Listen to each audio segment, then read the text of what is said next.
Hulish! Guys, alam niyo ba kung bakit ako ang masaya at excited ngayon? Kasi ito na ang pinakahihintay ko. Sa wakas, dumating na din si Billionaire, aka 1 million elixir. Ito siya guys. Excited ako dito eh. Trivia muna tayo guys ha. Okay. Did you know that the Billionaire is my own perfume, but definitely it's under by Marco Polo Perfumes? At bakit? Kasi sila ang gumagawa niyan at ang perfumery niya. Ganito kasi yan eh. Bale, nag-collab kami ni Kuya Marco at nag-brainstorming talaga kami na magawa yun. At syempre, tinulungan ko din siya na makakabuo at mag-isip ng mga OG perfume names.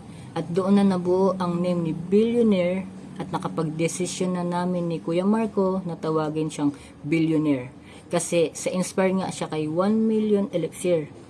At ito pa guys, in-upgrade na namin yung name niya based by my name na Billionaire, at Billionaire perfume is based on by me or Royski. Guys, bubuksan na natin siya. Saan na ba yun? Ito lang guys.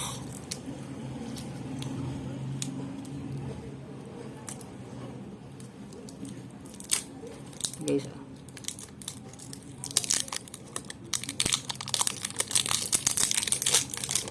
wow! Bago ng packaging eh. Nice. Ito na guys si Billionaire. Buksan ko na siya. Now, let's review or talk about my own perfume na si Billionaire or aka 1 million elixir. Okay guys. Buksan natin ha. Buksan ko na. Sa unang spray, wala pa. Ganito siya. Pangalawa, magpo-produce na siya. Ngayon, subukan na natin. First of all, guys, ang bango niya talaga. Grabe and legit. Amoy yayamanin ka talaga dito. Ako na nagsasabi sa inyo, pwede pang hakot ng mga eyabab to. Or chicks, you know. Anyway, it's it's citrus, marine, aromatic, fresh spicy, woody, amber, salty, white floral, aquatic, and may pagka-camphor din siya. Yun lang guys. Ito si Billionaire. Tama. Ito si Billionaire. Wala siyang kahalin tulad. Ang bango talaga. Bango. Wala siyang kahalin tulad kahit na inspired siya kay 1 million elixir.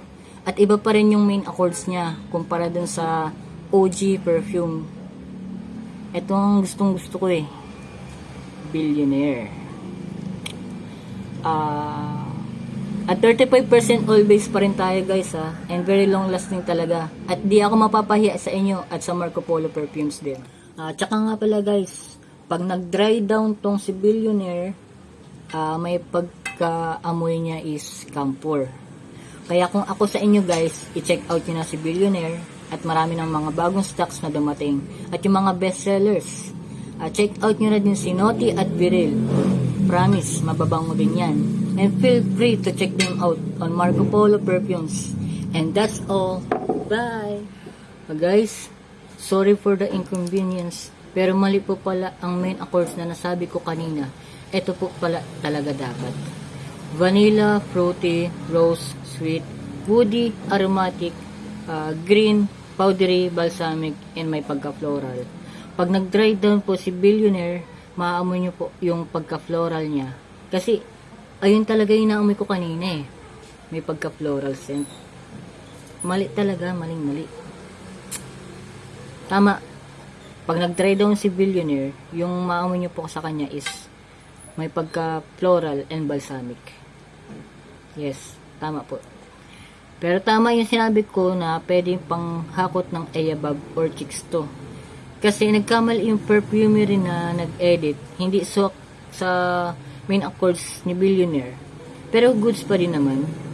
Kaya yung sinabi ko kanina, ayun na yung real main accords ng Billionaire. Salamat!